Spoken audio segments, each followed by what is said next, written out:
atusikie, atuonee huruma. Wanawake tunaonewa. Katika siku za hivi karibuni Bi Baba Levo, Baba Mijumba, bana mtangazaji, mwanamuziki, chawa, lakini pia CEO wa 7 Media aliweza kutangaza bana nia ya kuweza kugombea katika jimbo la Kigoma mjini katika kata ya Mwanga. Bana nia hiyo ambayo aliweza kuthibitisha chini ya Chama cha Mapinduzi CCM mwaka 2025 katika uchaguzi ambao unategemewa kufanyika siku za hivi karibuni. Yeye Baba Levo aliweza kuthibitisha kwamba anataka sasa akaweze kuwakomboa wananchi wa Kigoma. Yote hii ni mara baada ya kuwa na malalamiko kibao ambayo watu walikuwa wanamhitaji Baba Levo afike Kigoma kwa ajili ya uchaguzi. So kuna hiyo clip ambayo iliweza kuvuja, baadhi ya watu wakiwa wanamuomba Baba Levo arudi tena Kigoma mjini. Bana clip ambayo pia niko nayo ni hii hapa hii. Mwanamke mwenzetu hatusaidii chochote. Dada Sharoni popote alipo alisikie. Mimi nimechoka na hizi kero. Anataka tuzalie hapa sokoni. Baba Levo aje, Baba Levo aje. Nani Baba Levo? Mimi namkumbuka kwa vyote. Vyote Baba Levo mimi namkumbuka. Kwanza alikuwa anatusaidia. Na wala Baba Levo hii shida asingekubali tutokee hii shida. Baba Levo alikuwa yuko Liza. Alienda kukaa jela Baba Levo kwa sababu yetu sisi. Hakuna ambaye ashaweza tofauti na Baba Levo. Popote alipo akitusikia hii sauti akumbuke ni watu wa Malungu kwao Kigoma. Atufate, tumechoshwa na hizi kero. Baba Levo alishamtoa. Kwa alichaguliwa mwanamke. So kwa nia ambayo Baba Levo aliweza kuitangaza kwamba anatamani kwenda kugombea katika kata ya huko Kigoma mjini, bana kata ya Mwanga. So kulikuwa kuna baadhi ya watu ambao walimpongeza, lakini pia kuna baadhi ya watu ambao waliendelea kuponda na vitu kadha, na kama unavyojua kwamba Baba Levo ni moja kati ya watu ambao wana beti sana na vitu kadha. Wamekuwa ni watu sometimes wana masiala, lakini kuna muda anakuwa ni mtu fulani hivi mwenye fact ndani yake. So siku ya hii leo Baba Levo ameweza kupost kupitia ukurasa wake wa Instagram post ambayo ilikuwa inasomeka hivi: Zito kampa hela kichwa mvilingo ili aje kuchukua form Kigoma mjini. Akaweka emoji fulani hivi za kucheka.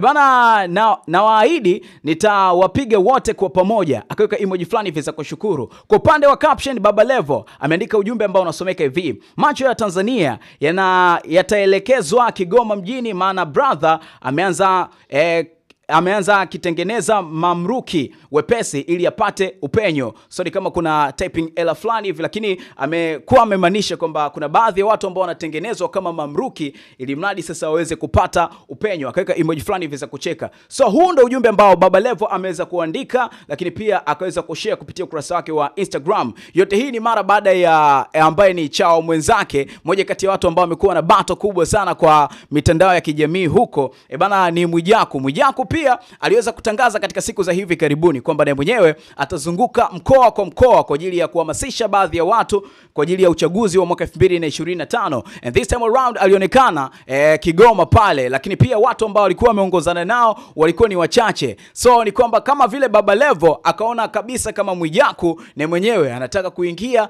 Kigoma kwa ajili ya kutaka naye mwenyewe nafasi ambayo Baba Levo anagombea. So ni kwamba Mwijaku naye ameonekana Kigoma na watu ambao walikuwa nao ni kama vile alikuwa akiendelea kupiga kampeni ambazo hizo kampeni ni kama vile anajitengenezea vimazingira fulani.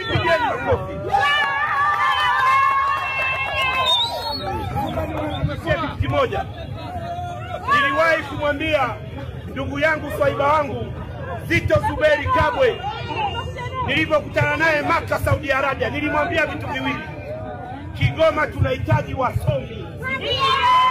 Kwa sasa tunahitaji wasomi.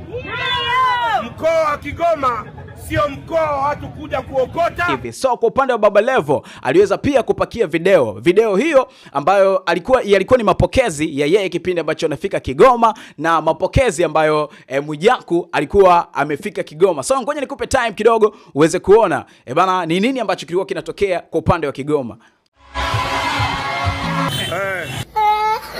Hiyo ndo video ambayo Baba Levo aliweza kuipost kupitia ukurasa wake wa Instagram kuonesha mapokezi ambayo aliweza kupokea, lakini pia mapokezi ambayo Mwijaku aliweza kupokelewa kwa upande wa Kigoma. Baada ya Baba Levo kuweza kupost hiyo video, ni kwamba Mwijaku naye hakuweza kukaa kimya. Ameweza kupost kupitia ukurasa wake wa Instagram maandishi ambayo yanasomeka hivi kwamba Mapua, punguza mchecheto, Zito hana hela ya kunipa, mimi nina riziki zangu za kutosha kabisa. So ni kwamba kaa kwa kutulia. Bana, utaratibu haukuruhusu kutoa kauli mpaka bunge livunjwe.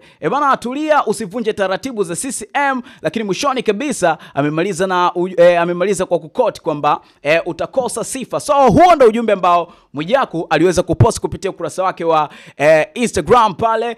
Yote hii ni mara baada ya kuonekana kabisa kama vile Baba Levo anamtupia dongo ya kutosha kabisa baada ya Mwijaku kuweza kupokelewa Kigoma. Lakini mbali na hapo pia Mwijaku aliweza kuonesha video ambayo alikuwa pamoja na wananchi wa Kigoma, na kwenye upande mzima caption pale aliweza kuandika kwamba la ya kurudi home ipokewe na mdugu zako. So ni kwamba akasema asante sana wana Kigoma, lakini pia na wahakikishia kwamba wana Kigoma katika ilani ya CCM mwaka 2025 mwaka 2030 Kigoma inakwenda kuwa kitovu cha uchumi wa Afrika Mashariki. So ni kama vile ujumbe wa Mwijaku anajitengenezea mazingira fulani hivi ya kuweza kupata bana nafasi fulani hivi kwa upande wa Kigoma. Lakini maneno ambayo yanaendelea kuibuka kwenye mitandao ya kijamii ni vita baina ya Baba Levo pamoja na Mwijaku. Yote hii ni mara baada ya Mwijaku kufika pale Kigoma, na yeye alisema kwamba ataenda kufanya kampeni ya kuendelea kuhamasisha baadhi ya watu katika uchaguzi wa mwaka 2025 watu wapige kula. And this time around pia ameweza kuthibitisha kwamba bana kituo kinachofuata baada ya Kigoma basi ataenda kufika Arusha. Sasa kwa upande wa Baba Levo, yeye anaamini kabisa pengine Mwijaku amechukua fomu kwa ajili ya kuweza kugombea katika nafasi ya ambayo yeye pia anaigombea katika jimbo la Kigoma mjini. Tupe mtazamo wako kwa wewe mdau wa burudani kutoka kipande chochote ambacho upo right now. Bana, uko na mtazamo gani kuhusiana hii situation nzima ya Baba Levo pamoja na mwenzake ambaye ni Mwijaku? Drop comment yako kwenye anja comment hapo, usiache kulike, bana kushare, lakini pia kusubscribe kwa ajili ya taarifa kadha kutoka ndani na nje ya mipaka Tanzania. Till next time, bye bye.